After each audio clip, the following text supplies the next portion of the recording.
Raue Steilküsten mit feinen Sandstränden und dichten Urwäldern.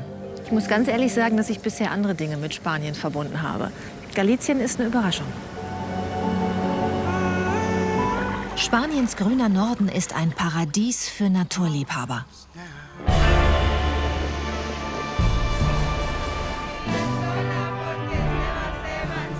Der Jakobsweg nach Santiago de Compostela.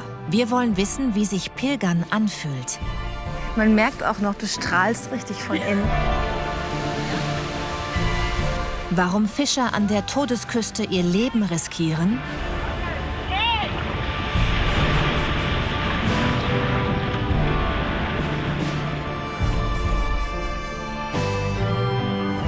Was Dudelsäcke in Spanien zu suchen haben und warum in Galicien das Ende der Welt sein soll.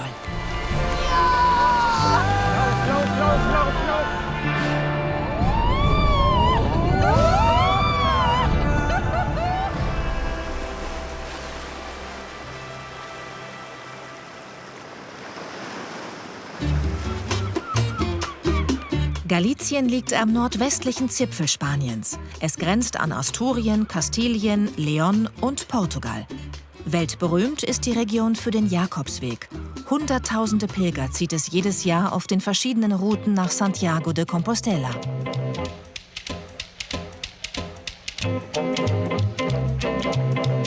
Und in der Hauptstadt mit rund 100.000 Einwohnern startet unsere Reise. Hoch oben über den Dächern der Stadt.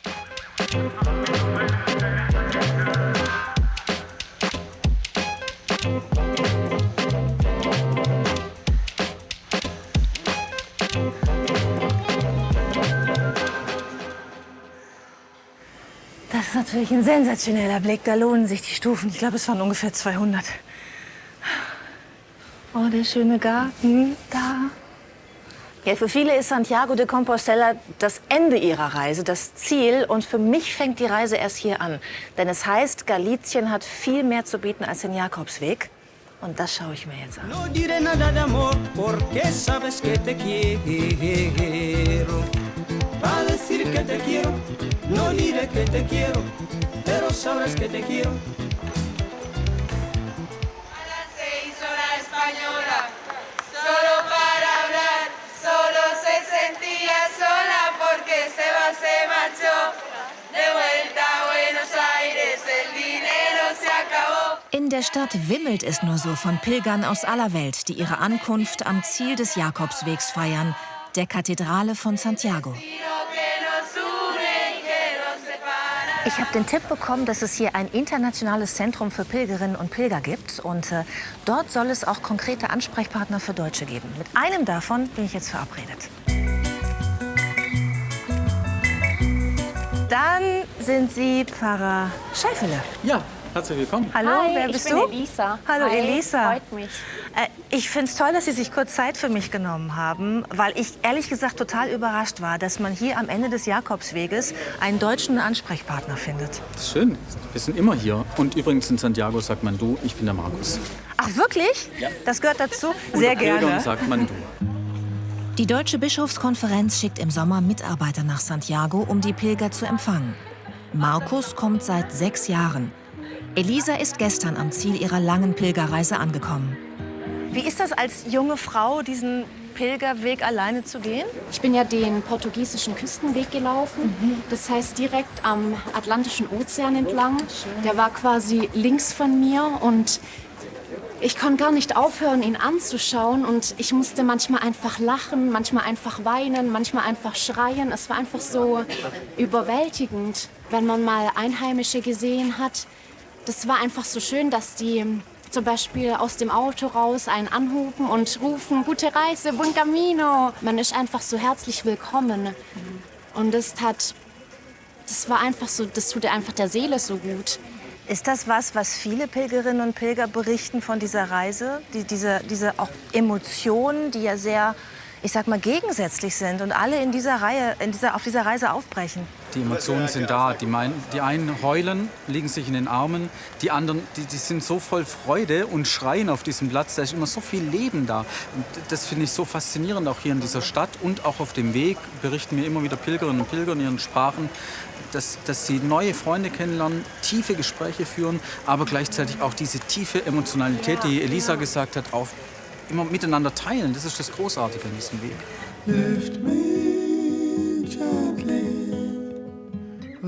Elisa lebt in Göppingen und arbeitet als Intensivkrankenschwester. Die 280 Kilometer auf dem Caminho Português waren für sie anstrengendes Abenteuer und befreiende Auszeit zugleich. Ich habe mit Covid-Patienten viel zu tun gehabt, viele Menschen sterben gesehen. Ich hatte in meinem Alltag dann auch nicht so diesen Ausgleich, den ich sonst immer habe, tanzen gehen, reisen. Das hat mir alles gefehlt und ich habe das auch, also bin jetzt auch diesen Jakobsweg gegangen, einfach weil ich so eine Pause gebraucht habe, einfach so um meinen Akku wieder aufzuladen. Ich hatte auch allgemein in meinem Privatleben ein bisschen ein Chaos und während dem Laufen, man ist einfach mit dem Kopf so frei und plötzlich fliegen einem auch so die Antworten zu. So, man denkt einfach so über alles nach, man denkt auch manchmal einfach über nichts nach. Das macht einfach was mit einem. So, die Emotionen, die sind einfach frei, so, man kann das gar nicht kontrollieren in dem Moment. Deswegen bin ich auch manchmal gelaufen, dann habe ich angefangen zu weinen und ich wusste gar nicht, warum ich gerade eigentlich weine. Oder ich habe angefangen zu lachen und das war auch so spontan. Der Weg an sich ist nicht einfach. Ich hatte zum Beispiel Probleme mit meinen Füßen von Anfang an. Ich hatte Blasen und obwohl ich so starke Schmerzen hatte, bin ich einfach immer weitergelaufen. Und wenn man dann einfach merkt, ich habe es trotzdem geschafft, ohne den Bus zu nehmen und irgendwie zu mogeln oder so, man ist einfach stolz auf sich. Man merkt auch noch, du strahlst richtig von innen, finde ich. Die leuchtet, oder?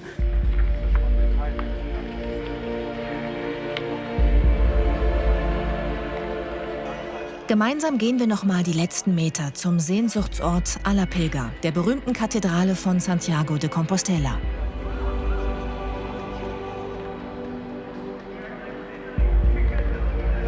Bist du hier angekommen? Ist das Bild, das du gesehen hast? Genau, also ich bin quasi von dieser Ecke da rausgekommen und bin dann hier vorgelaufen. Und als ich mich dann nach und nach immer umgedreht habe, habe ich natürlich immer mehr von der Kathedrale gesehen. Und weil es gestern geregnet hat, als ich angekommen bin, war einfach fast niemand auf diesem Platz. Es war einfach fast komplett leer. Also da waren wirklich vereinzelte Leute. Und dann stand ich hier mit meinem gelben Regenponcho und habe einfach die Kathedrale angeschaut und habe einfach geweint und gelacht gleichzeitig. Es war wirklich ein überwältigendes Gefühl. Das ist dann ja eigentlich ein schöner Beruf, ne? Wenn man an dem Punkt ist, wo alle Menschen ihre Herzen so offen haben und sie dann in den Arm nehmen zu können und ihnen Halt zu geben, oder? Ich darf so viel mitnehmen für mein Leben, weil ich so viele Punkte bei Menschen erlebe, wo sie sich mir öffnen, ja, wo sie mich in den Arm nehmen, wo sie dann mir Trost geben in meinem Leben. Bist du schon mal gelaufen, Teil des Jakobsweges? Jetzt muss ich dir was beichten. Nein. Oh Gott, du bist so wie ich. Du gehst nicht gerne spazieren, oder warum? Doch, ich gehe total gerne wandern und total gerne spazieren, aber auf dem Jakobsweg tatsächlich bin ich noch keinen Meter gelaufen. Der bekannteste Jakobsweg ist der Camino Francés von der spanisch-französischen Grenze in den Pyrenäen nach Santiago de Compostela. Unter der Kathedrale liegt das Grab des Apostels Jakobus. Neben dem Heiligen Land und Rom zählt Santiago deshalb zu den bedeutendsten christlichen Wallfahrtsorten des Mittelalters. Der Weg nach Santiago führt ja tatsächlich hierher nach Santiago zu diesem Ankommenspunkt. Und symbolisch für diesen Ankommenspunkt steht die Muschel hier auf dem Boden bei uns. Jakobsmuschel, du kennst vom Abendessen wahrscheinlich ein bisschen. Und diese Jakobsmuscheln haben die Bedeutung quasi von Santiago, der quasi an Finisterre angekommen ist, am Atlantik angekommen ist. Und die Muscheln haben ihn quasi in seinem Sarkophag hierher gebracht. Wenn du mal in die Kathedrale reingehst, siehst du am Grab des Apostels legen die Pilger immer was ab. Steine, Briefe, Kerzen, Symbole für ihr Leben. Und diese Last, die sie mitgetragen haben, die lassen sie dort und nehmen sie nicht mit. das ist ein ganz wichtiger Moment für die Pilgerinnen und Pilger, die hier ankommen. Eben das, was sie auf den Schultern tragen, was belastend ist oder was ihr Herz versteinert oder wie auch immer du es nennen möchtest, dass sie es auch da lassen können. Und die gehen wirklich befreit daraus. Das ist faszinierend zu sehen. Keiner, den ich je gesehen habe, geht da unbefreit raus. Und das macht mich auch glücklich. Ich kriege eine Gänsehaut. Wirklich, wenn ich das höre, kriege ich eine Gänsehaut. Am Ende meiner Reise will ich das Gefühl des Pilgerns selbst erleben und werde mit Markus das letzte Stück des Jakobswegs bis ans Ende der Welt gehen. Es wird für uns beide das erste Mal sein.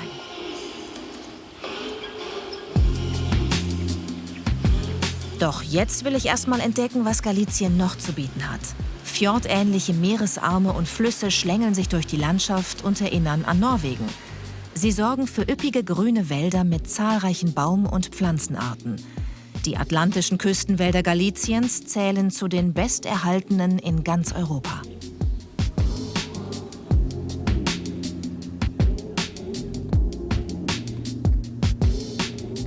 Das finde ich auch toll, dass man fährt und dann ist Wald. Oh, hier, guck mal, da. Diese Bäume, diese schlanken Geraden, direkt an der Straße. Und wenn dann der Wald vorbei ist, guckt man nach links und dann sieht man wieder ein Stück Meer. Und manchmal auch einen Strand. Sehr abwechslungsreich. Was auffällt, überall Eukalyptusbäume. Darüber will ich mehr wissen und bin mit Borja verabredet. Der Outdoor-Guide bringt Gäste im Kanu auf dem über 130 Kilometer langen Rio Tambre in die Tiefen des Waldes.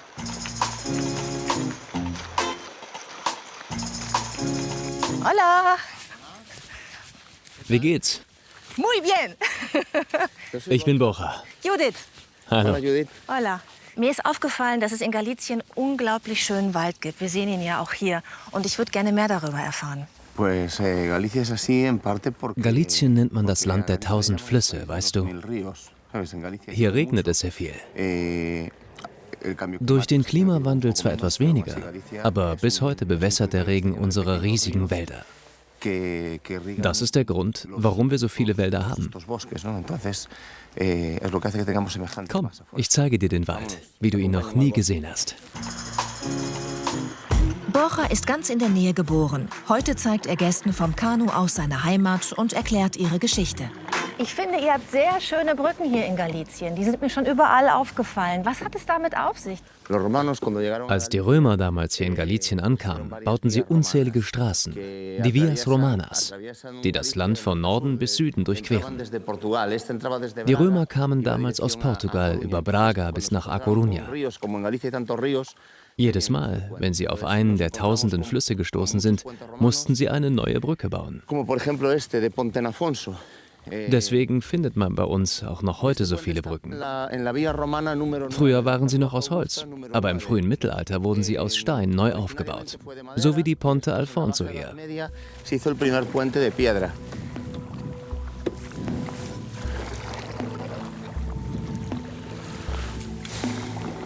Der Wald hier ist magisch.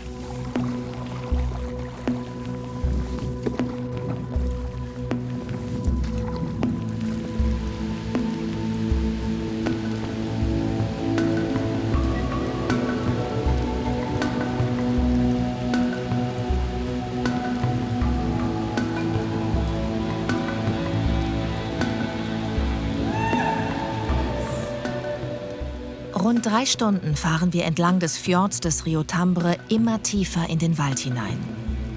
Je weiter wir kommen, desto mehr fühlt es sich an wie ein Dschungel in den Tropen. Dafür sorgt aber nicht nur die atemberaubende Natur.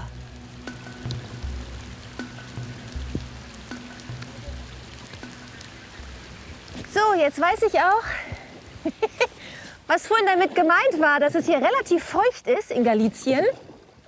Ich bin komplett nass, geregnet. Und es ist auch relativ viel Wind. Das heißt, wir haben hier richtig zu ackern, um anzukommen. Und da hinten, da waren noch so Reste von römischen Brücken und so. Ich habe ganz viel gelernt hier.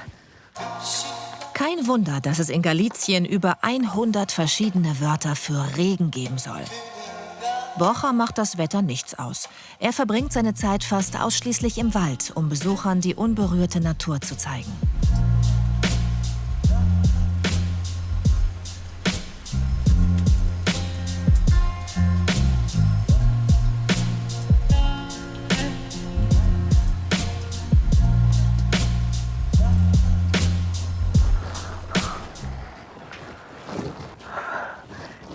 so. Sí.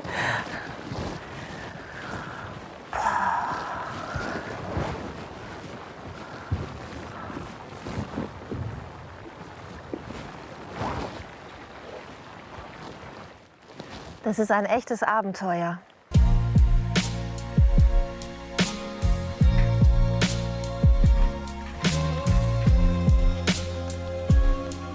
Ja, über so eine Brücke bin ich ehrlich gesagt noch nie gegangen in meinem ganzen Leben. Sehr wackelig und rutschig, aber es ist Gott sei Dank nicht so hoch. Und was für ein schöner Blick. Galicien ist so schön. Hier in Galicien sagt man, dass die Natur wie Nahrung für die Seele ist. Sie bringt dir Ruhe und Glück in dein Leben. Ich glaube, dass wir manchmal zu selten stehen bleiben, um das Leben um uns herum wahrzunehmen. Wenn wir öfter mal innehalten würden, wären wir bestimmt glücklicher im Leben. Da ist einem dann selbst der Regen egal.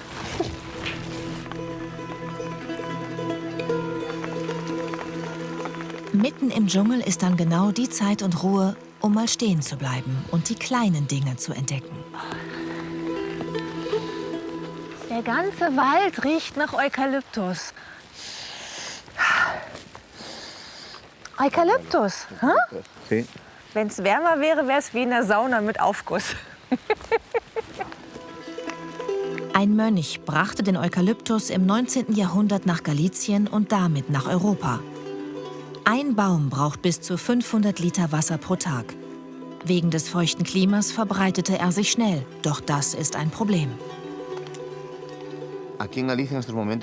Heute ist der Eukalyptus hier eine Plage, weil er der Holz- und Papierindustrie zwar viel Geld bringt, aber dafür wurde der einheimische Wald zerstört. Aber vor wenigen Tagen hat die Regierung entschieden, dass ab sofort keine neuen Eukalyptusbäume mehr bis 2026 angepflanzt werden dürfen. Das ist gut für die Vielfalt unserer Wälder. Das ist ganz wichtig, damit die Zerstörung unserer Wälder gestoppt wird. Der Wald in Galicien ist aber nicht nur für den Eukalyptus bekannt. Es ranken sich auch unzählige Mythen und Geschichten um ihn. Auf ihren Spuren geht es jetzt nicht mehr auf, sondern im Wasser weiter.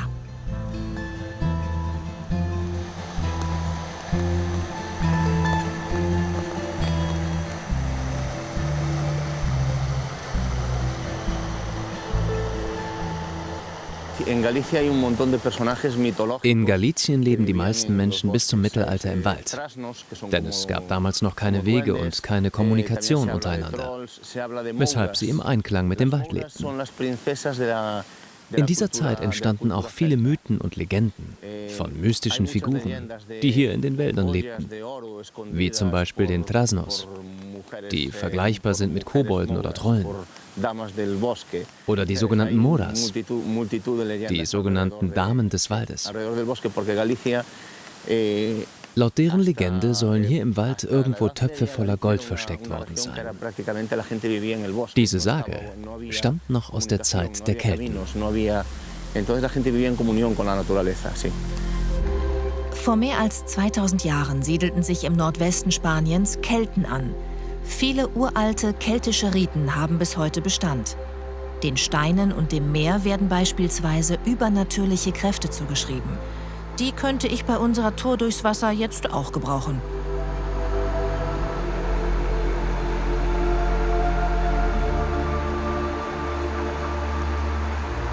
Es ist nicht so einfach, wenn man überhaupt nicht sieht, wo man hintritt.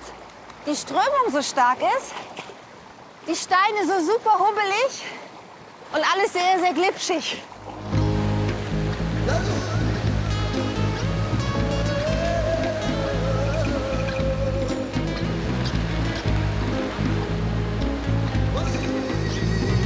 Oh, komm ich hier hoch, ey. Oh.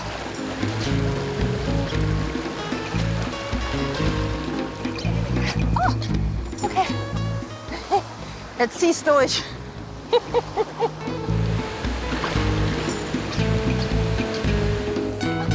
Ja! Ui! So klein. Man muss sich auch über kleine Erfolge freuen.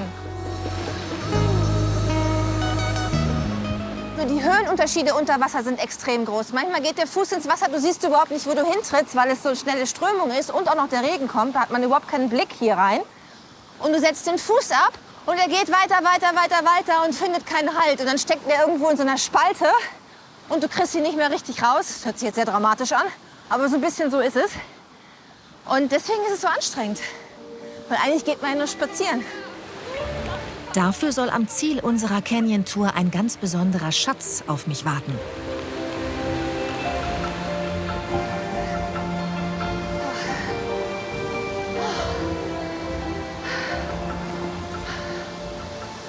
Oh, das ist aber schön.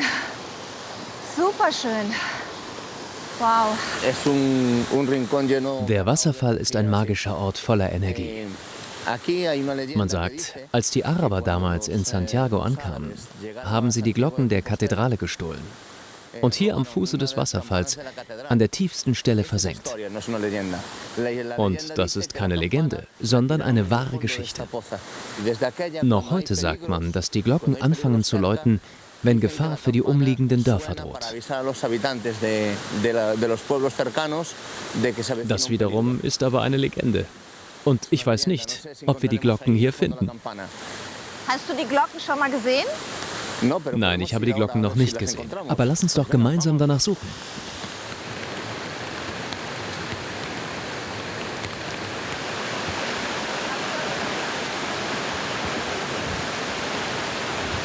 Um die Glocken im Wasserfall zu sehen, muss ich meine Höhenangst überwinden.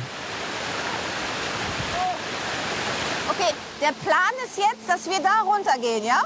Das schaffst du schon. Oh nee, oder? That's the plan. Das ist der Plan. Wie viele Meter sind das? Das sind circa 10 Meter. 10. 10 Meter soll ich da jetzt runter. Oh, das traue ich mich, glaube ich, nicht. Oh, um Gottes Willen. Un momento.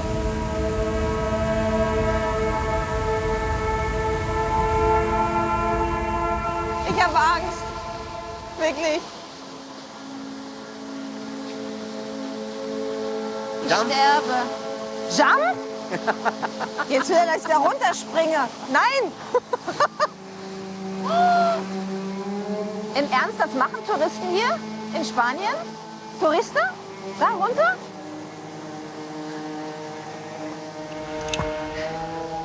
Es tut mir jetzt sehr leid, ich hätte das jetzt sehr gerne gemacht. Aber ich traue mich nicht. Wirklich, ich traue mich das nicht. Während ich oben warte, zeigt Borja, wie es geht.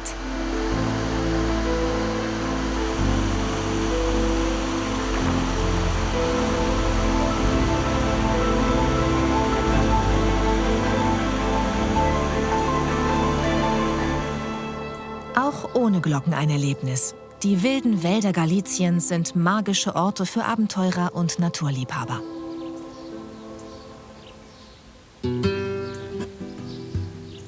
Vom Wald beim kleinen Ort Noia geht's weiter nach Bayona im Süden Galiciens und von dort mit der Fähre oder dem Schnellboot auf die Cíes-Inseln.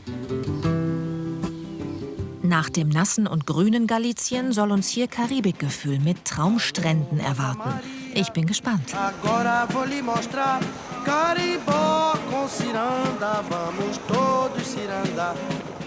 Alô, Rosa Maria, agora vou lhe mostrar Caribó com ciranda, vamos todos cirandar. Schnell wird klar, warum schon die Römer von den Inseln der Götter sprachen. Heute sind die 3 Inseln Naturschutzgebiet. Täglich dürfen nur 2200 Menschen die Insel Cíes besuchen, mit vorher beantragter Genehmigung. Ich bin eine der Glücklichen. Silvia ist mein Tourguide und zeigt mir dieses kleine Naturjuwel. Hola. Hola. Hallo. Bienvenida. Willkommen. Ich bin Silvia. Ich bin total gespannt, was die Inseln bieten. Was gibt's zu sehen? Was gucken wir uns an? Bei unserer kleinen Tour zeige ich dir ein paar unserer Naturschätze und du lernst noch einige unserer Legenden kennen. Ja, gerne. Menschen außer den Saisonarbeitern leben hier auf der Insel keine mehr. Die meisten Besucher kommen vor allem aus einem Grund. Was für ein schöner Strand. Das ist der Playa de Rodas. Er wurde 2007 vom Guardian zum schönsten Strand der Welt gekürt. Jeder, der auf die Sierras-Insel kommt, möchte genau hierhin, wegen dieser Aussicht. Die findet man auf fast jedem Foto. Del Mundo? Zum schönsten der ganzen Welt? Wirklich? Stell dir den Strand jetzt noch ohne Menschen vor. Dann fühlt man sich wie in der Karibik mit dem weißen Sand und dem kristallklaren Wasser. Der einzige Unterschied ist, dass unser Wasser hier viel kälter ist. Die Inseln sind auch für Vogelliebhaber ein beliebtes Ausflugsziel. Hier lebt eine der größten Möwenkolonien der Welt.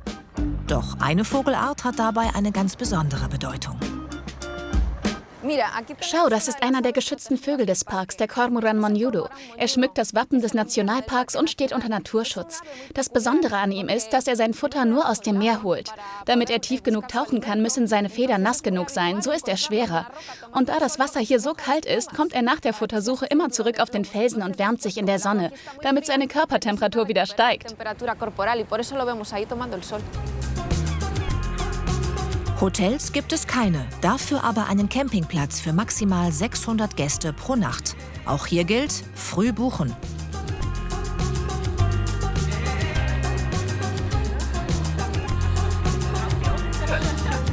Okay, Judith. Ich muss leider schon wieder zurück aufs Festland, weil gleich die letzte Fähre geht. Aber du kannst einfach ohne mich die Insel erkunden. Du folgst dem Weg und dann kommst du direkt zum Friedhof. Früher, als hier noch Menschen wohnten, hatten sie immer Angst, am Friedhof vorbeizulaufen. Denn in der Nacht haben sie dort Lichter gesehen und haben sich dann in ihren Häusern eingeschlossen, weil sie dachten, dass die Santa Compañía kommt, um ihre Seelen zu holen.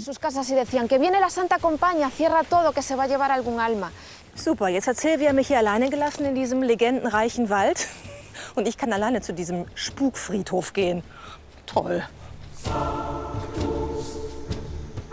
Die Santa Compañía ist ein alter, weit verbreiteter Mythos in Galicien, der wohl noch aus der Zeit der Kelten stammt. Laut den Geschichten, die man sich hier erzählt, holt sie die Seelen der Menschen oder kündigt den Tod von Freunden an.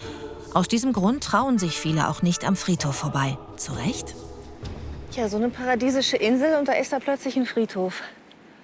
Ich frage mich, wer da begraben ist. 8 Kreuze und 2 sehen nach Kindergräbern aus. Die greifen ihn an. Clemens, die greifen dich an. Krass. Pass auf, die greifen dich gleich an. Das ist wirklich sehr spooky. Wir haben hier 7 Gräber und eben dieses 8. Kreuz, auf dem jetzt die Möwe sitzt. Und 7 Möwen attackieren gerade den Kameramann. Früher sollen 50 Menschen auf der Insel gelebt haben. Aber was hat es mit diesem Friedhof auf sich? Vielleicht hilft die Hinweistafel. 22 Leichen, kann ich da lesen, wurden hier gefunden. Ich verstehe es nicht. Ich muss irgendwen fragen. Warte. Entschuldigung. Hallo. Hallo. Ich chiamo Judith. Kennen Sie die Geschichte des Friedhofs? La storia del Die Geschichte vom Friedhof ist total spannend. Früher, vor vielen, vielen Jahren, sind hier viele Schiffe gesunken, weshalb viele Leichen angespült wurden. Es wurden immer mehr Leichen und man wusste nicht mehr, wohin mit ihnen. Anfangs wurden sie noch hier am Strand vergraben, aber später wurden es so viele, dass die Bewohner sich entschlossen, einen Friedhof zu bauen. Und später wollten dann auch die Bewohner der Insel hier begraben werden. Einer von ihnen ist Hermann. Er war ein guter Freund von mir. Als er vor 3 Jahren verstorben ist, sind wir alle mit dem Boot auf die Insel gekommen, um ihn zu verabschieden. Er war der letzte Bewohner der Insel und seine Asche ruht heute auf diesem Friedhof. Noe arbeitet auf dem Campingplatz und verbringt die meiste Zeit des Sommers hier. Bevor ich dieses Inselparadies wieder verlassen muss, will sie mir unbedingt noch ihren Lieblingsplatz auf der Insel zeigen.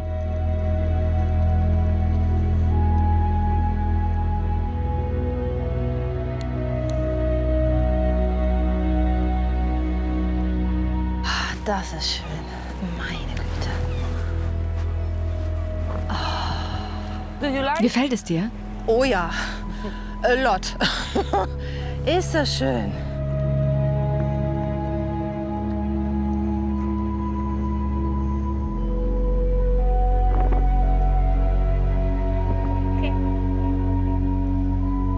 Wenn die Sonne untergeht, ist das sicherlich der romantischste Ort der Welt, oder? Cuando il sole es molto romantico. Sehr romantisch. Und schau mal da drüben. Der Felsen sieht aus wie eine Glocke, die auf dem Kopf steht. Leider kommt der Wind gerade von der falschen Seite. Aber wenn er da durchpfeift, klingt das auch wie eine Glocke.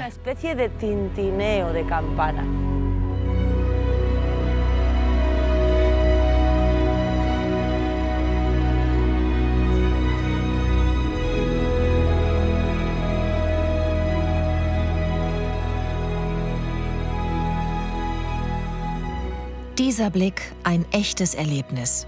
Die Sears-Inseln wunderschön. Hier kommt tatsächlich ein bisschen Karibikgefühl auf. Auch das geht in Galicien.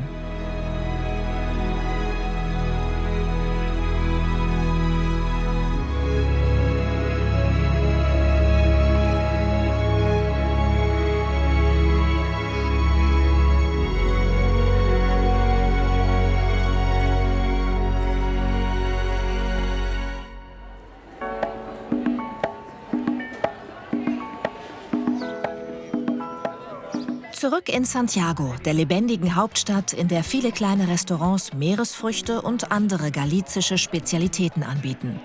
Hier treffe ich Pilgerin Elisa wieder, die ich auf eine kleine Kulinariktour durch die Stadt eingeladen habe. Unsere Führerin ist Grace. Sie wohnt in Santiago und will uns ein paar echte Geheimtipps zeigen.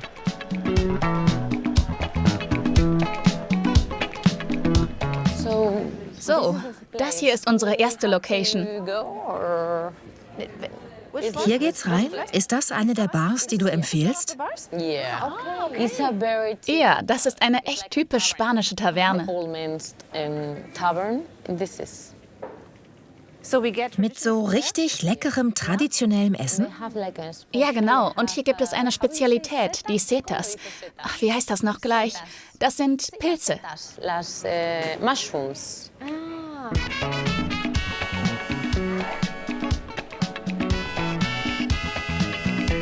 Doch bevor wir bestellen, erklärt Grace erstmal ein paar Grundregeln der galizischen Esskultur. Wir essen 5 verschiedene Mahlzeiten am Tag. Morgens wird erstmal lang gefrühstückt. Dann gibt es noch eine Kleinigkeit vormittags. Dann gibt es Mittagessen, danach einen Imbiss und dann natürlich das Abendessen, so gegen 21 oder 22 Uhr. So, wo ist denn die Bedienung? Kommt jemand raus, oder? Ich gehe mal schauen. Hola. Ah, da ist er. Darf ich die Damen stören? Du störst nie. Wollt ihr Weiß oder Rotwein? Was ist typisch hier in Galicien? Welches ist der Hauswein hier? Der Wein aus Ribeiro kommt von hier. Dann nehme ich einen. Ich meine natürlich 3 Ribeiros. Ribeiro ist ein Weinanbaugebiet in Galicien. Die Reben wachsen am Fluss Minho und seinen Nebenflüssen. Vor allem der Weißwein ist eine Spezialität und auch die galizischen Weingläser sind etwas speziell. Man trinkt den Wein hier aus Schälchen? Ach, das ist ja ungewöhnlich. Auf die Gesundheit. Nach dem heimischen Wein freue ich mich schon auf die Spezialitäten der galizischen Küche.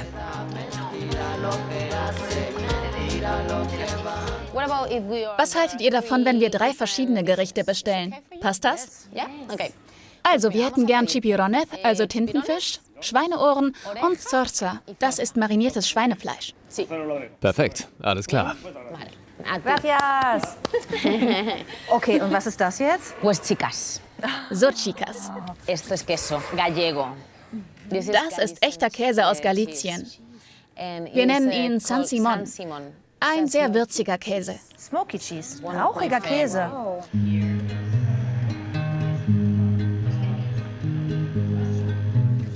I love this cheese. Ich liebe diesen Käse. Schmeckst du diese rauchige Note? Und dann kommt der Hauptgang.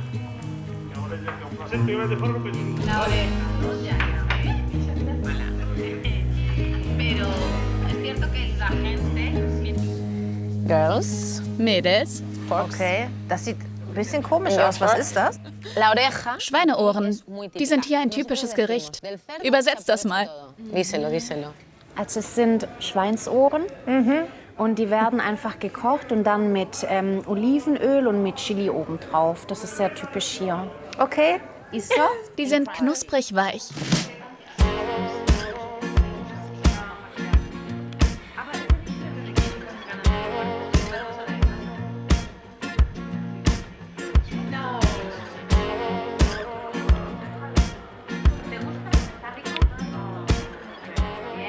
Ich liebe das. Es ist wirklich fantastisch. Diese Schweineohren sind jetzt nicht so meins, aber diese beiden Teller, fantastisch.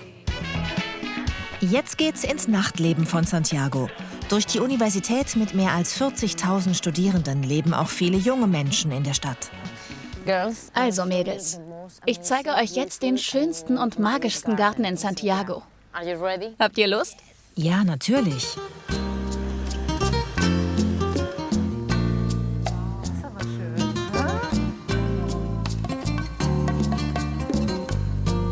Oh, ist das schön.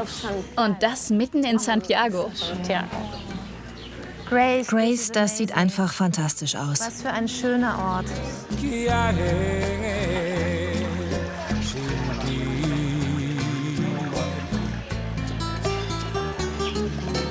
Grace ist an der Küste von Galizien in dem kleinen Fischerort Ogrove aufgewachsen. Die meisten leben hier vom Fischfang, auch immer mehr Frauen. Aber noch zu oft wird ihre Arbeit nicht anerkannt und ist schlecht bezahlt. Darauf will Grace aufmerksam machen. Grace, du bietest diese wahnsinnig schönen kulinarischen Touren an, wie jetzt hier auch mit uns. Was machst du sonst noch?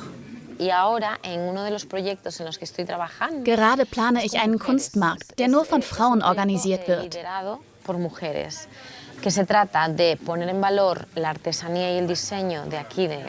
Ich möchte, dass die Menschen das Kunsthandwerk der galizischen Frauen, also von unseren Müttern und Großmüttern aus verschiedenen Generationen, kennenlernen. Auf dem Markt dürfen sie ihre Arbeiten zeigen, wie zum Beispiel Frauen, die Fischernetze von Hand nähen. Früher waren das teilweise Männerberufe, aber es gibt auch immer mehr Frauen und denen möchte ich eine Plattform geben.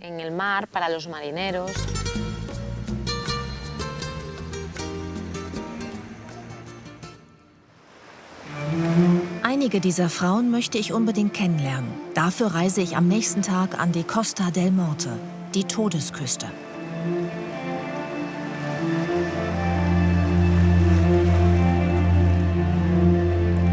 Es ist 6 Uhr morgens. Kreuze erinnern an die vielen Seeleute und Fischer, die hier in der felsigen Brandung gestorben sind. Einige verunglückten tödlich beim Sammeln der sogenannten Entenmuscheln, sowie ein Freund von Alejandria. Sie ist Entenmuschelfischerin und sammelt die Delikatesse, seit sie ein Kind ist, sowie der Rest ihrer Familie.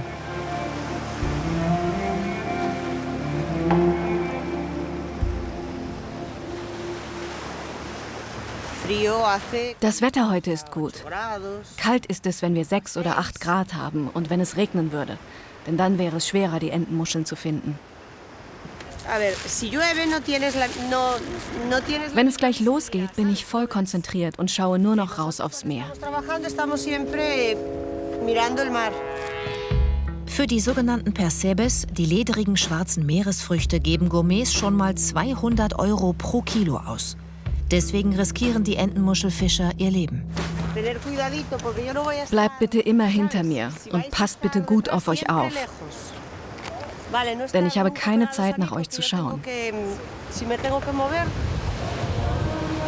Die Muscheln wachsen vorne an der Brandung, wo die Wellen gegen die Felsen peitschen. Nur da, wo die Strömung am stärksten ist, werden die Muscheln groß und dick. Und die Großen bringen am meisten Geld. Doch um sie zu finden, muss Alejandria tief in die Felsspalten klettern.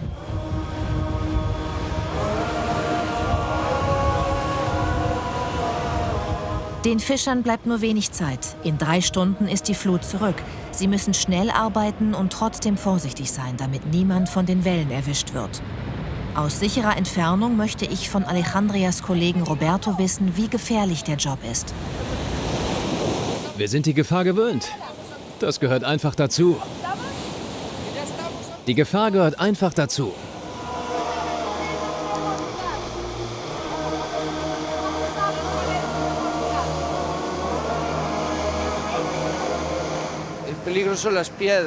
Das Gefährlichste ist, wenn dich die Welle mitreißt und dein Kopf gegen den Felsen schlägt. Deswegen müssen wir immer das Meer genau beobachten und gut zusammenarbeiten.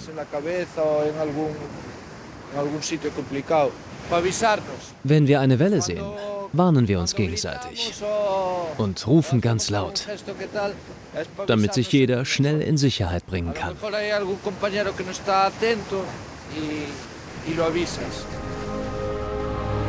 Jedes Jahr sterben Perceberos, so nennt man die Entenmuschelfischer hier. Für viele Menschen an der Küste ist das Sammeln der Entenmuscheln aber die einzige halbwegs lohnende Arbeit. Wer gut ist, kann bis zu 1.500 € im Monat verdienen. Alejandria, wie läuft die Ernte? Ganz gut. Ganz gut. Es kommt ein Bien Bien aus der Felsritze. Scheint gut zu laufen.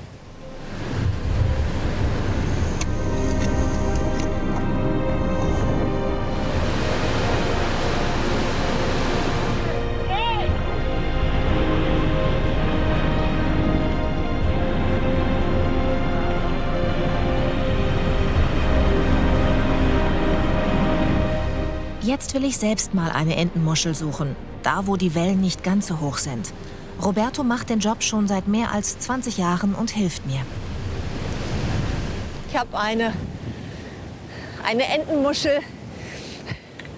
So sieht sie aus. Ich finde, dass es eine sehr hässliche Muschel ist. Ja, sie ist etwas klein. Das Meer spuckt heute leider keine größeren aus.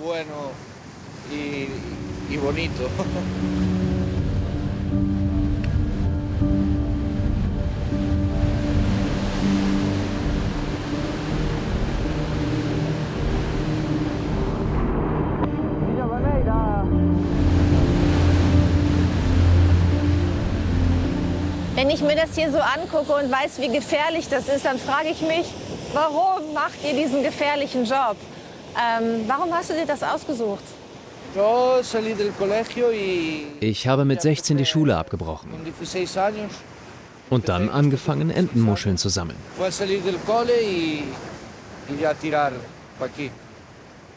Es ist zwar ein gefährlicher Job, aber ich liebe eben meinen Job.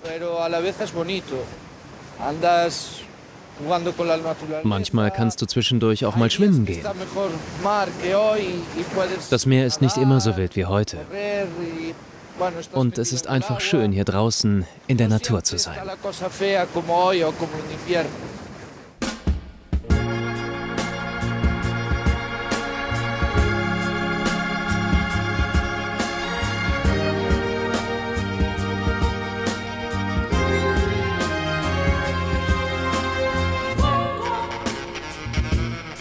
Dann werden die Wellen durch die steigende Flut zu stark und es wird zu gefährlich. Arbeitsende für die Entenmuschelfischer. Alejandria sortiert ihren Fang nach Größe und putzt alle guten Exemplare feinsäuberlich. Ich habe sehr viele Männer gesehen, als ich da unten zugeschaut habe, aber nur ganz wenige Frauen. Nein, nein, nein. Das war früher ein reiner Frauenjob. Aber als die Frauen damals in Rente gingen, haben die Männer gesehen, dass man damit gutes Geld verdienen kann. Und dann stiegen sie auch ein. Früher haben nur arme Frauen in den Job gearbeitet. Trotz der Gefahr liebt auch Alejandria ihren Job. Und da sie nur bei Ebbe arbeiten kann, hat sie mehr Zeit für ihre Kinder. Und wie lief die Ernte heute? Heute war es eigentlich ganz gut. Viele große dabei? Ja, schau mal diese hier. Oh ja, die ist gut, hm? Die Großen sind die Guten, habe ich schon gelernt. Ja, die Großen sind die wertvollsten. Aber um die zu finden, musst du da unten ständig in Bewegung sein. Die kleinen Muscheln interessieren mich oft gar nicht, denn die Großen bringen mit Abstand am meisten Geld.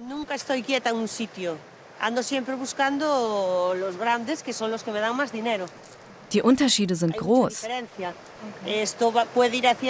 Diese hier bringt 100 € und diese vielleicht 50.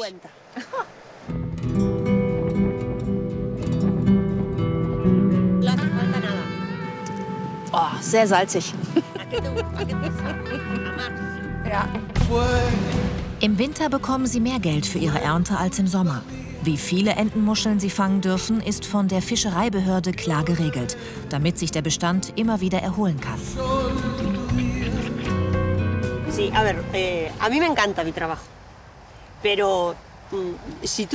Ich liebe meinen Job und bin auch super konzentriert dabei.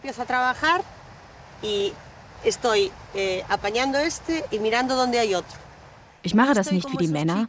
Die ernten immer die Erstbesten, die sie finden können.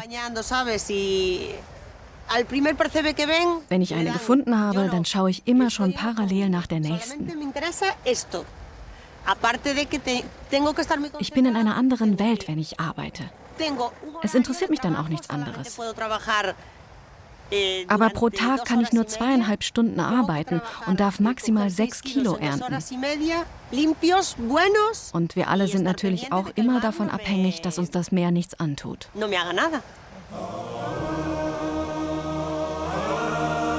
Nach der Ernte verkaufen Alejandria und die anderen ihre Beute auf Auktionen, von wo aus sie an Feinschmecker-Restaurants weiterverkauft werden. Und wenn die Flut am nächsten Morgen wieder zurückgeht, geht die lebensgefährliche Muschelsuche weiter. Galicien ist die Fisch- und Meeresfrüchteregion Spaniens. Bei Miesmuscheln ist Galicien nach China sogar der bedeutendste Produzent weltweit.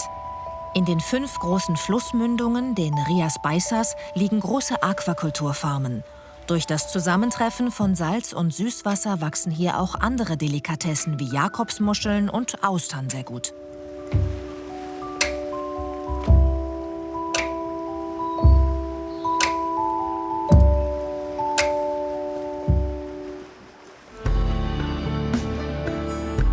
Im kleinen Fischerort Corme treffe ich Grace wieder. Sie will mir einige der Frauen vorstellen, ohne die die Fischerei hier unmöglich wäre. Die Netznäherinnen.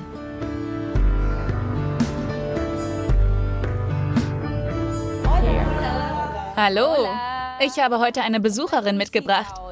Die Näherinnen flicken Netze oft nur für 6 € pro Stunde. Sie werden aber nicht als Arbeitnehmerinnen des Fischereisektors anerkannt und haben somit nicht die gleichen Rechte.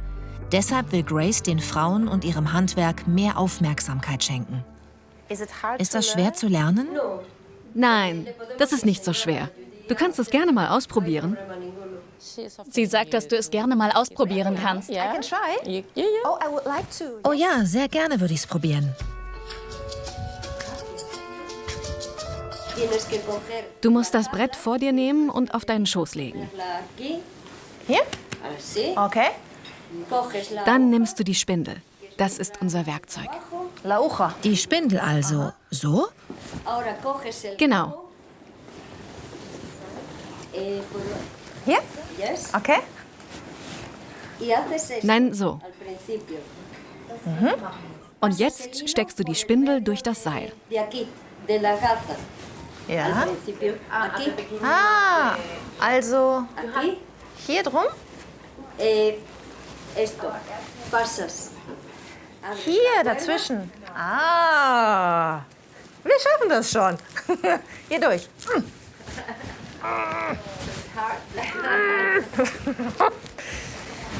I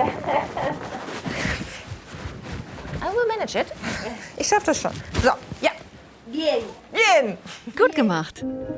Große Fischernetze werden heutzutage von Maschinen hergestellt. Der Hauptteil ihrer Arbeit besteht deswegen im Reparieren von kaputten Netzen. Und ist das ein Problem? Also gibt es genug Nachwuchs für dieses alte Handwerk? Nein. Wir haben das große Problem, dass es kaum Nachwuchs gibt, weil wir kein festes monatliches Einkommen haben. Deshalb ist es für junge Leute nicht lukrativ, in dem Job zu arbeiten. Rosa näht schon seit mehr als 40 Jahren Fischernetze. Jeden Tag 8 bis 10 Stunden. Trotzdem muss sie noch andere Jobs machen, weil das Geld sonst nicht reicht.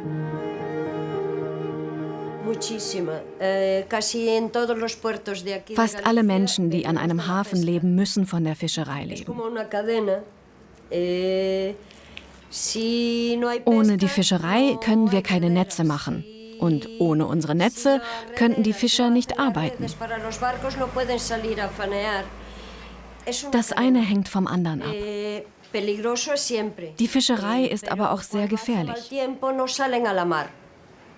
Wenn das Meer ruhig ist, dann geht es. Aber man nennt die Küste hier auch die Küste der Toten. Die Gefahr ist immer dabei. Aber das ist eben unser Job.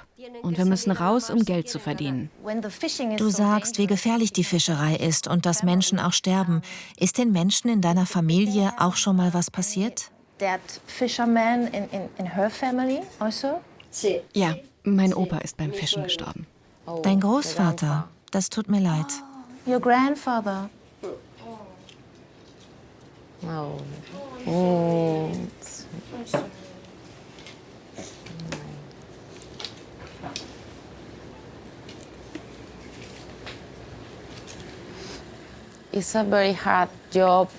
Das ist ein wirklich knallharter Job und er ist einfach nicht gut genug bezahlt.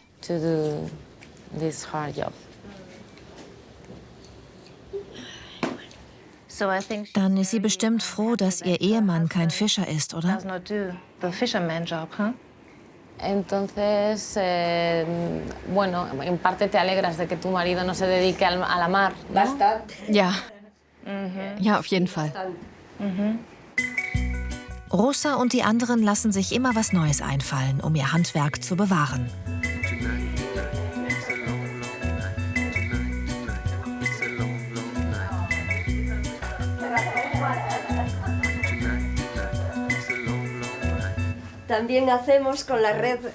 Wir nähen aus den alten Netzen auch, wie nennt man das?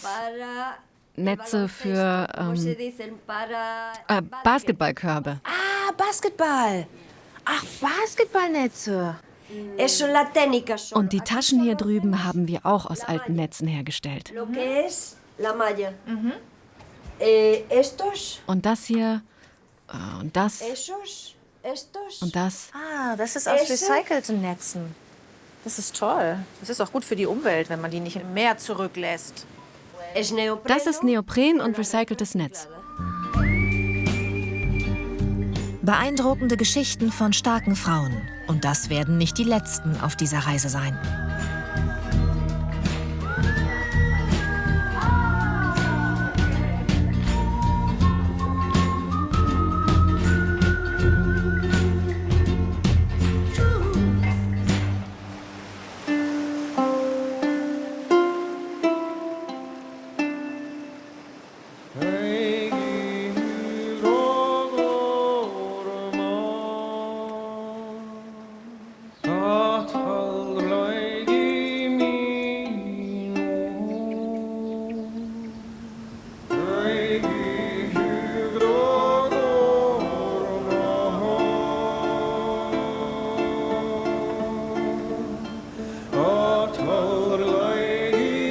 In Galizien gibt es viele Orte, die an die keltische Vergangenheit erinnern. Und eine Tradition hat sich bis heute durchgesetzt, die Gaita, der spanische Dudelsack.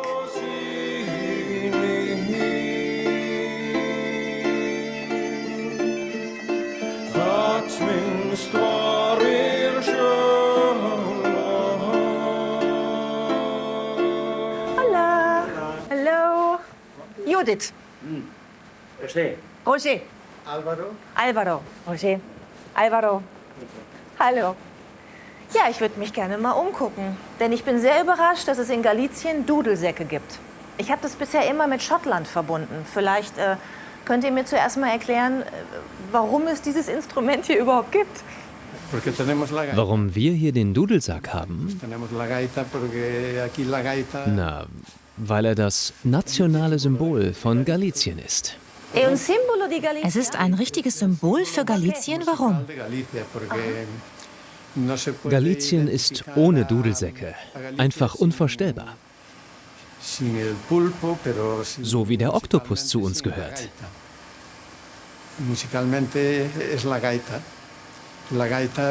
Vor vielen Jahrhunderten kam der Dudelsack damals über den Jakobsweg nach Galicien und ist bis heute geblieben. Hier war er zuerst, bevor er dann weiter nach Irland und Schottland gekommen ist. Alvaro und José haben die Tradition von ihrem Vater übernommen, der 1939 seine erste Gaita baute. Heute zählt die Familie Saivane zu den besten Dudelsackbauern der Welt. Jedes Teil wird hier von Hand gefertigt. Los geht's mit dem richtigen Holz. Dieses Teil ist das Flötenstück des Dudelsacks, der die Töne macht. Das ist das wichtigste Teil am Dudelsack. Das Holz dafür trocknet hier schon seit 15 Jahren in diesem Raum. Er ist ein spezieller Trockenraum, wo die Feuchtigkeit genau reguliert werden kann. Denn sie darf nicht zu hoch sein.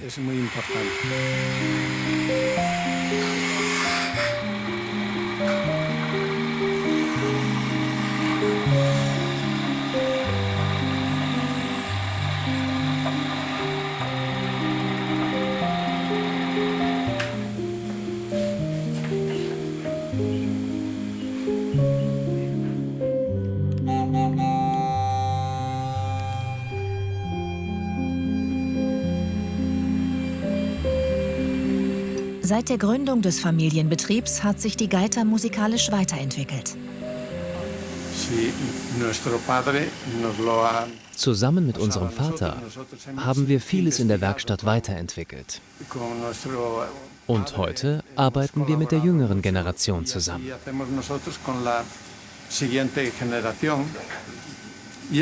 Früher war der Dudelsack rudimentär mit wenigen Tönen und schlechterem Klang.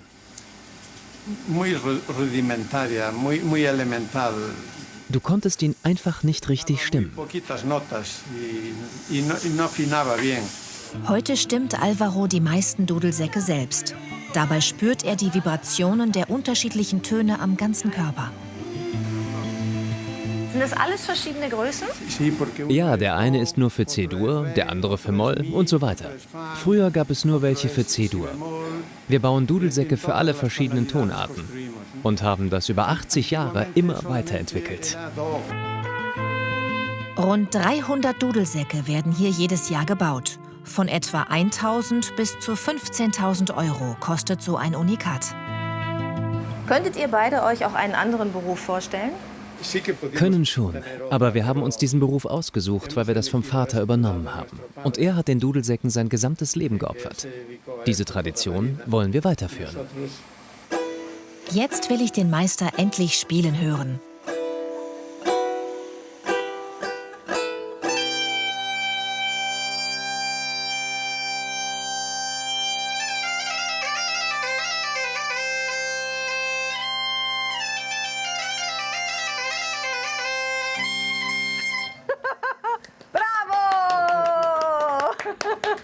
Kann ich auch mal probieren? Willst du? Ja? Ja. Dann lass mich nur kurz das Mundstück tauschen. Okay. Ich habe noch nie in meinem Leben Dudelsack gespielt. Ich habe auch nicht Blockflöte gespielt früher, also... Okay. Und jetzt? Hier rein? Pusten? Es kommt überhaupt gar kein Ton raus. Ah!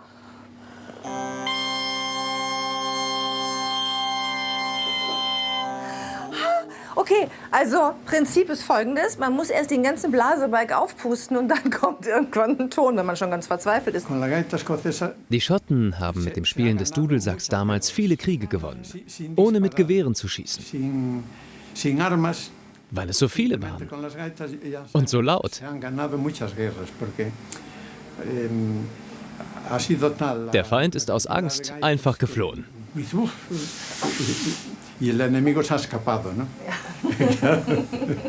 Warum er mir diese Geschichte genau in diesem Moment erzählt, nachdem ich gerade gespielt habe?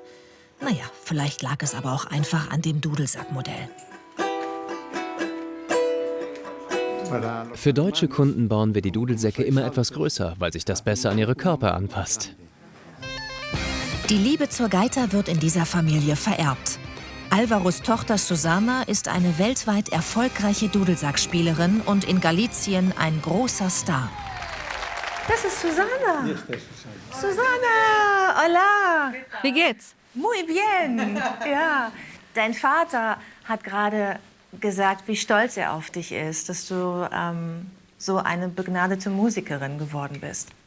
Ja, wir sind alle in der Familie sehr stolz aufeinander. Ich bin stolz auf meinen Vater und meinen Onkel und das, was sie erreicht haben. Aber vor allem auf meinen Opa, der mein größtes Vorbild war und der mir viel beigebracht hat.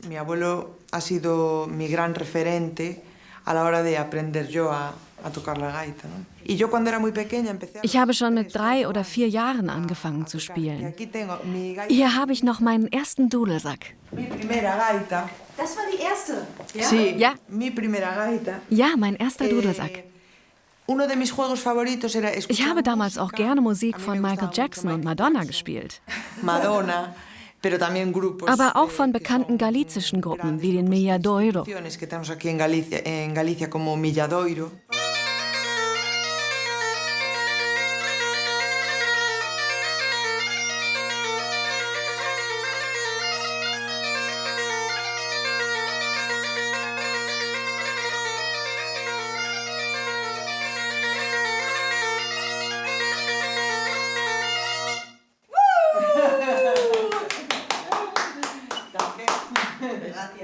Danke.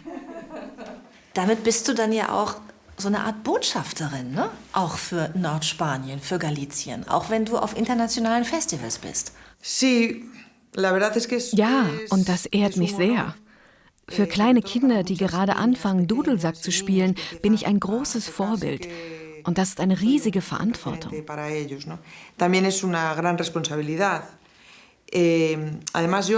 Man findet mich auch in Lehrbüchern und die Schüler lernen mich darin als eine bedeutsame Persönlichkeit für die Musik in Galicien kennen.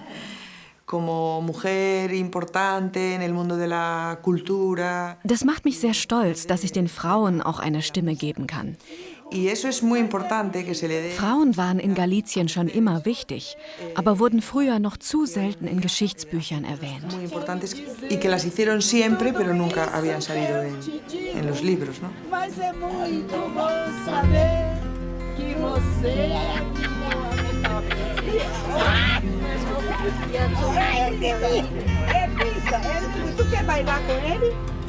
In Galicien gab es früher ein Matriarchat.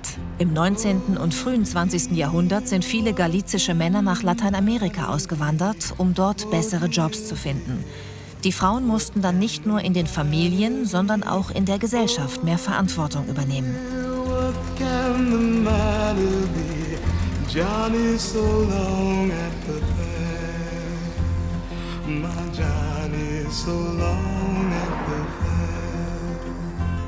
Unser nächstes Ziel, die Sierra de la Capelada ganz im Norden. An den höchsten Klippen Festland-Europas zeigt sich wieder mal, wie abwechslungsreich Galicien ist. Wow. Das ist aber wirklich schön. Ha? Was für ein Blick. Unglaublich. Ich schäme mich gerade so ein bisschen dafür, dass ich nicht wusste, wie schön Galicien ist.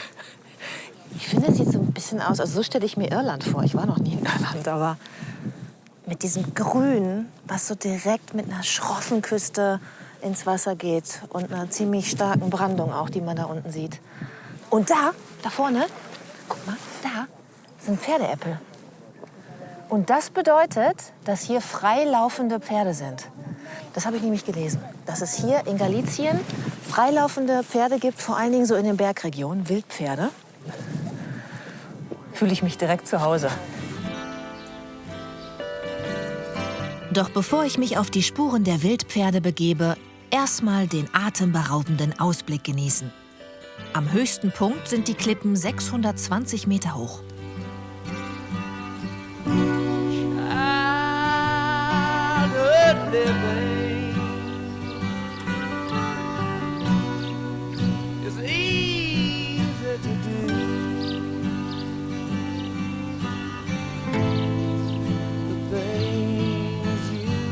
Und wo sind jetzt die Wildpferde? Da sind sie. Da. Tatsächlich. Die Popos sind schon zu sehen. Und es sind sogar Fohlen dabei. Das ist echt super selten. Freilaufende Pferde. In fast allen Gebirgen Galiciens leben Wildpferde. Früher wurden sie in der Landwirtschaft genutzt, heute leben viele von ihnen frei.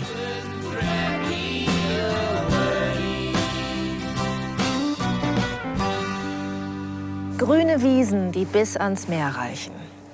Ein Duft nach Eukalyptus überall. Und dann auch noch freilaufende Pferde. Also ich muss ganz ehrlich sagen, dass ich bisher andere Dinge mit Spanien verbunden habe. Galicien ist eine Überraschung.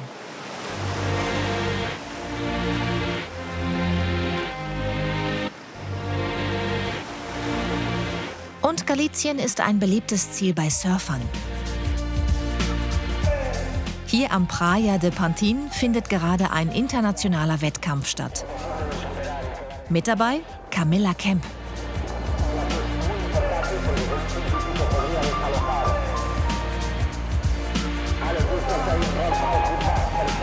Das sah toll aus.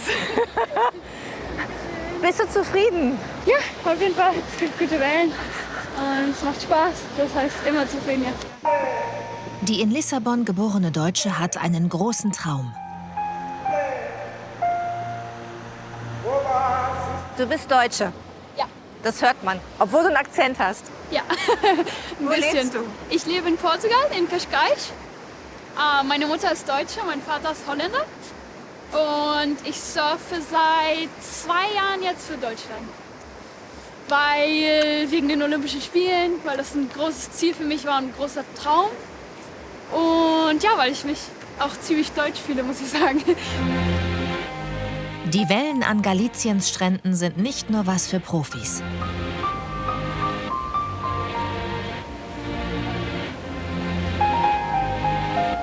Wenn man jetzt als Urlauber hierher kommt und das sieht, also mir ging es zumindest so, dass ich dachte, oh, das ist schon ein cooler Sport, das würde ich gerne lernen. Kann man das im Rahmen eines Urlaubs so hinkriegen, dass man so eine kleine Welle surfen kann? Man kann auf jeden Fall den ersten Schritt gehen. Das hast du sehr diplomatisch gesagt. Also ich glaube, Surfen braucht man viel Willenskraft und viel Zeit, weil es kann auch länger dauern, bis man sich dann wirklich auf die Welle stellt und dann selber seine Wellen findet und selber paddelt. Also es gibt schon viel, was man da lernen muss, gerade weil wir auch so in der Natur sind und man nie genau weiß, was jetzt passieren kann, wenn große Wellen sind oder viel Strömung. Aber zugucken und staunen kann ja auch Spaß machen.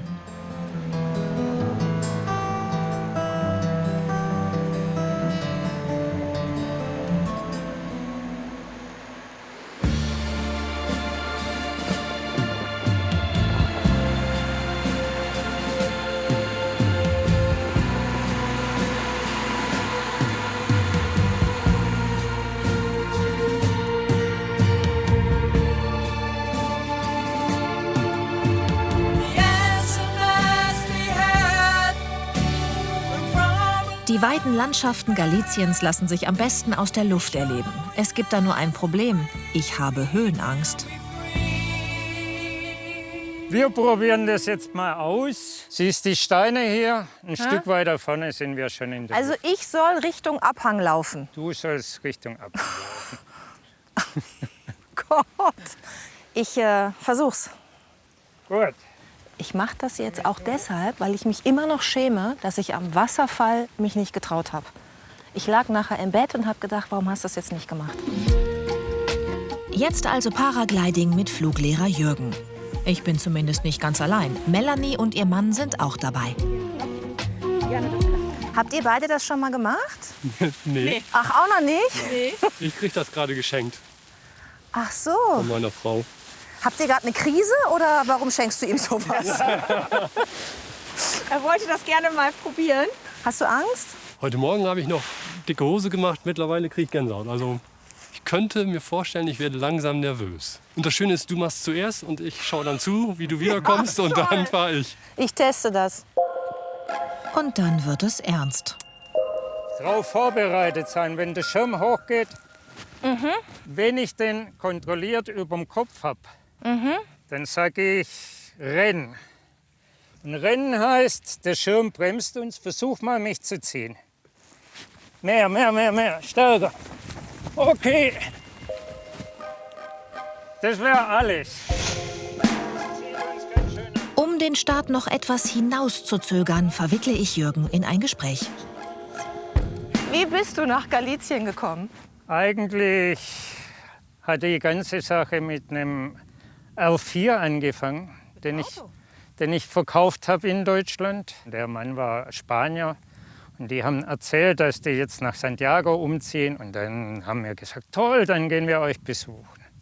Haben wir zweimal besucht und am Schluss haben wir uns dazu entschlossen, auch hier ein Haus zu kaufen. Und ich bin mehr Galizier als Deutscher, weil ich habe länger in Galizien gelebt als in Deutschland inzwischen. Und was gefällt dir hier an dem Leben?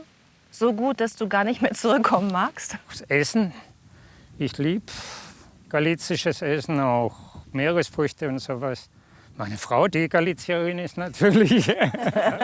Schade, dass du die erst nach dem Essen nennst. Ich bin ein bisschen schüchtern in die Richtung. Am Anfang hat Jürgen noch in einer kleinen Hippie-Kommune gelebt. Doch als er seine zweite Frau kennenlernt, ändert sich sein Leben. Ich liebe die Fliegerei. Also, ich muss auch sagen, ich habe schon als kleines Kind vom Fliegen geträumt, so über die Wiese laufen und so. Und habe irgendwann dann privat die Fliegerei angefangen. Und im Laufe der Zeit hat sich dann im Prinzip das zum Haupterwerb entwickelt. Heute arbeitet der gebürtige Schwabe als Fluglehrer und bietet unter anderem Paragliding-Flüge in Galizien an. 1500 Flüge hat er unfallfrei absolviert. Lauf, mehr!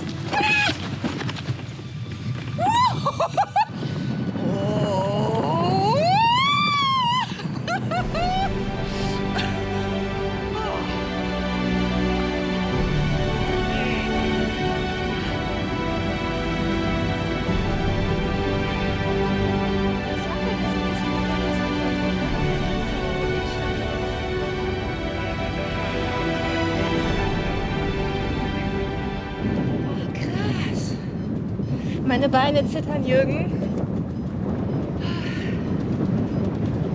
Wahnsinn, so muss ein Vogel sich fühlen, ne? Manchmal träume ich nachts, dass ich fliegen kann. Und es ist genau dieser Traum, dass ich über eine Wiese laufe, also als Mensch, und dann abhebe und fliegen kann. Und dann träume ich immer, dass ich die Einzige bin, die das kann. Und dass ich das quasi verstecken muss vor allen anderen Menschen. Das ist ein wiederkehrender Traum, den ich habe. Das habe ich als kleines Kind geträumt. Daran versuche ich mich jetzt auch zu erinnern, weißt du? Und das irgendwie auf die Angst zu legen. Gut, dann streck mal die Arme aus. Nein, das mache ich nicht. Das mache ich nicht. Halt mich schön fest. Ich lebe also gerade meinen Traum und Albtraum gleichzeitig.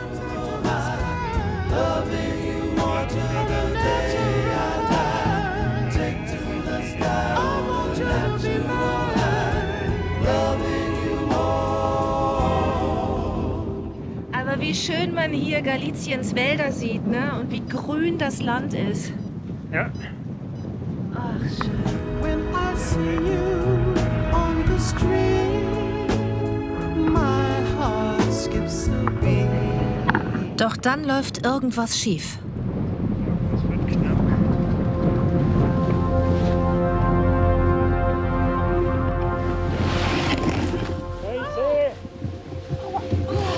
okay? Ja. Wirklich okay? Ja, ich weiß nicht, ich bin in den Stacheldraht rein.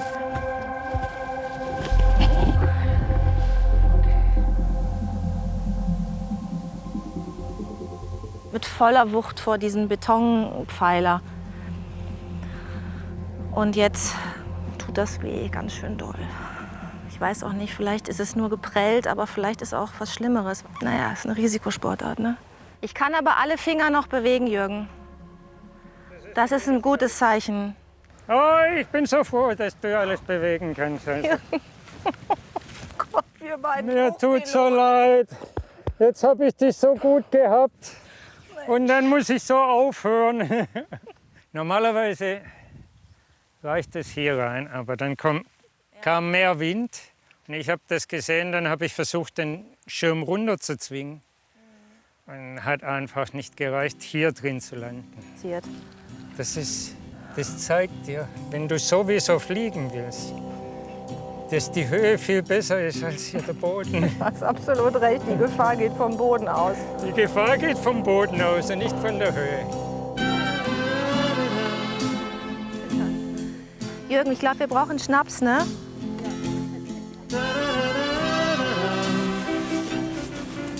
Glück im Unglück. Ich war noch am gleichen Tag zum Röntgen im Krankenhaus und bin Gott sei Dank mit einer Prellung und einem großen Schrecken davongekommen.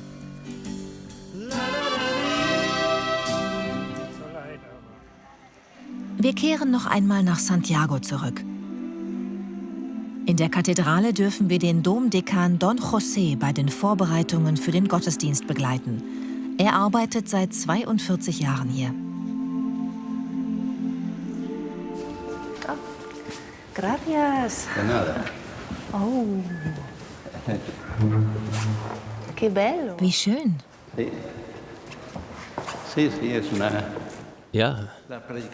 Ja, das ist ein Gemälde des Apostels und seiner damaligen Überführung nach Santiago. Schon mit 17 Jahren hat Don José seinen Geburtsort verlassen, um in Santiago seine Priesterausbildung zu beginnen. Heute werden seine Messen von Menschen aus der ganzen Welt besucht.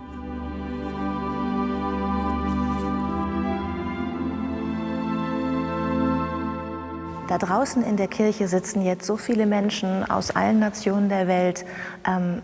Fühlt sich das an wie eine ganz besondere Verantwortung, zu diesen ganzen Menschen zu sprechen? Natürlich. Es ist sogar so, dass ich gestern Nacht vergessen habe, die Texte zu lesen, die ich heute vorlese.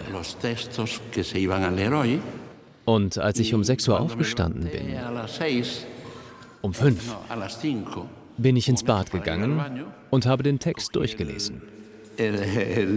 Und dann erst die Dinge markiert, die ich heute vorlesen werde.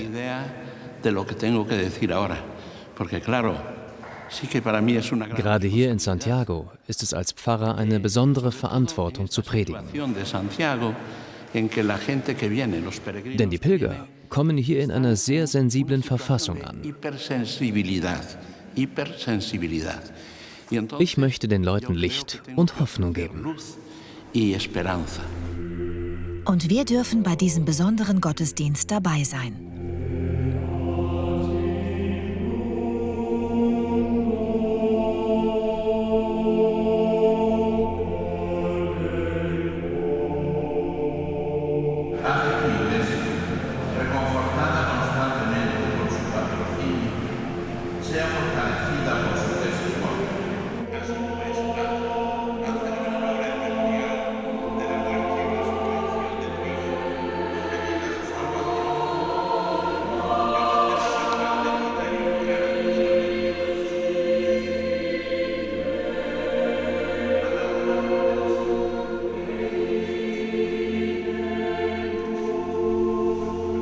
Ja, das war schon ein Erlebnis. Also ich habe natürlich nicht alles verstanden, weil die Messe komplett auf Spanisch war, aber das ist eben die Kraft so eines Gottesdienstes, ne? Die Menschen sitzen zusammen, die Pilger und die Gläubigen, und alle tun das Gleiche, beten, sprechen das Vaterunser, und dadurch ergibt sich einfach eine Kraft. Letztlich ist es genauso wie früher im Gottesdienst, als die Messen noch auf Latein gehalten wurden. Es hat eben trotzdem eine Wirkung. Nach seiner Messe gibt Don José uns noch eine kleine exklusive Führung durch die Kathedrale.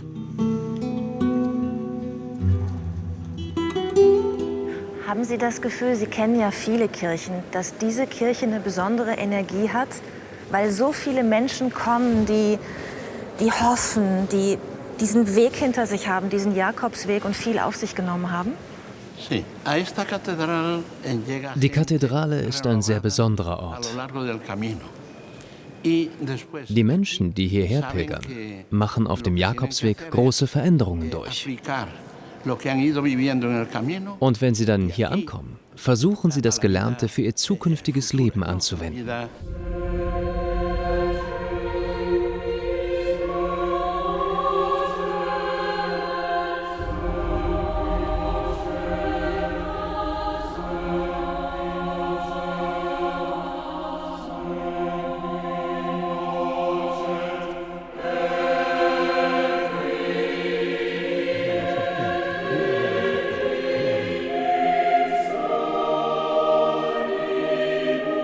Und dann will uns Don José noch zu einem Ort bringen, der die Kathedrale für viele Gläubige zu einem heiligen Ort macht.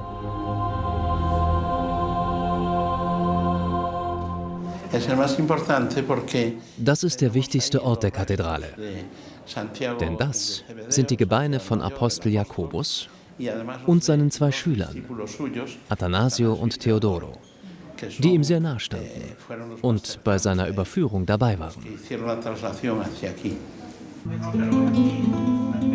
Der Apostel Jakobus soll zu den 12 Jüngern Jesu gehört haben. Ein Bischof erkannte in den gefundenen Gebeinen jene des Apostels.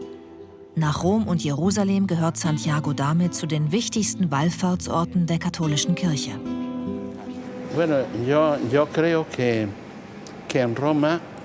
In Rom sind Pilger hier sehr angesehen.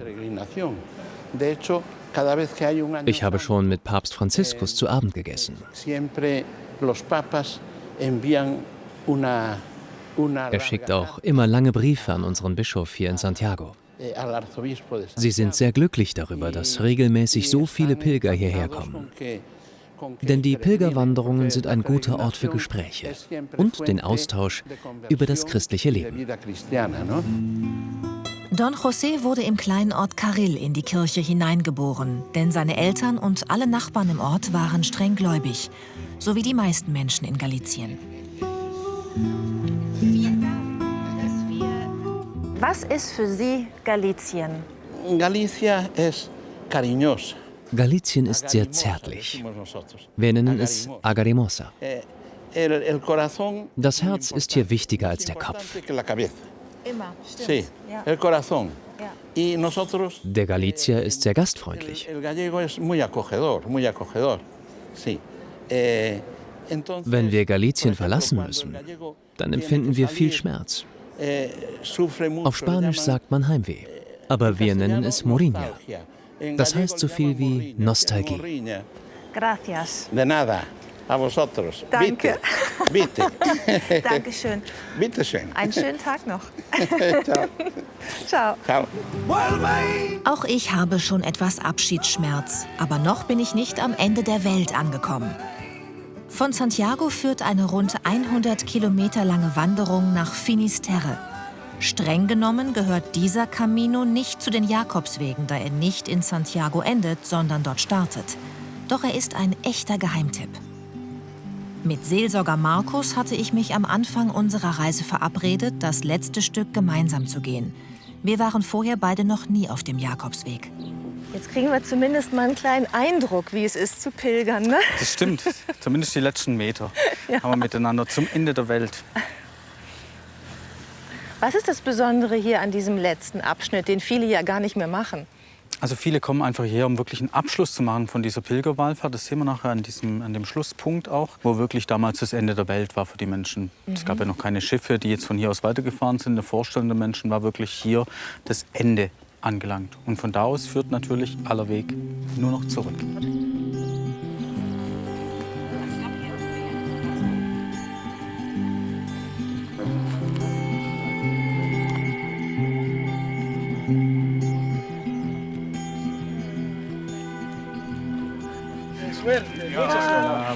Hallo. Hier kommt jetzt alles zusammen, ne? Die Fahrradfahrer, die vielleicht pilgern, Wanderer, Dudelsack. Was fotografieren die jetzt da? Im Prinzip den Nullpunkt. Er zeigt mit dem Finger gerade drauf. Das ist der Kilometer 0. Kilometer 0, sí. 0, 0, sí. Aha.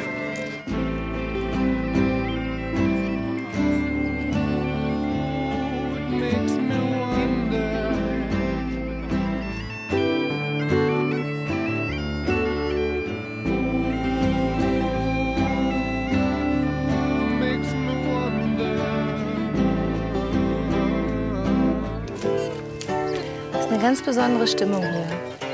Nicht nur wegen der Musik überall. Man merkt einfach, dass die Menschen, die hierher kommen, so am Ziel ihrer Reise sind.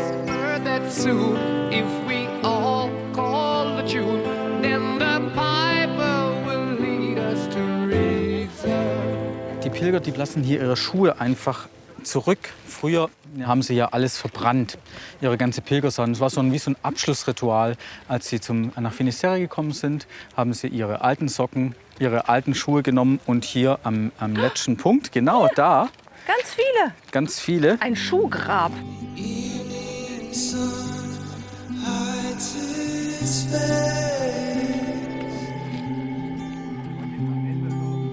Dankbare Menschen lassen ihre Sachen zurück, ihre Wünsche für den Nachhauseweg. Wie geht's dir jetzt? Du warst ja auch noch nicht hier, ne? Das stimmt, mich bewegt das gerade sehr. Ich bin selber ja noch nie gelaufen, habe ich dir ja gesagt. Und jetzt mit dir so die letzten paar Meter noch wenigstens einmal zu laufen ans Ende der Welt, ist für mich auch ganz großartig.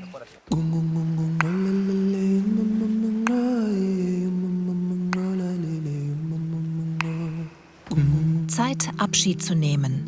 Von einer unglaublich abwechslungsreichen Region, die mich immer wieder überrascht hat.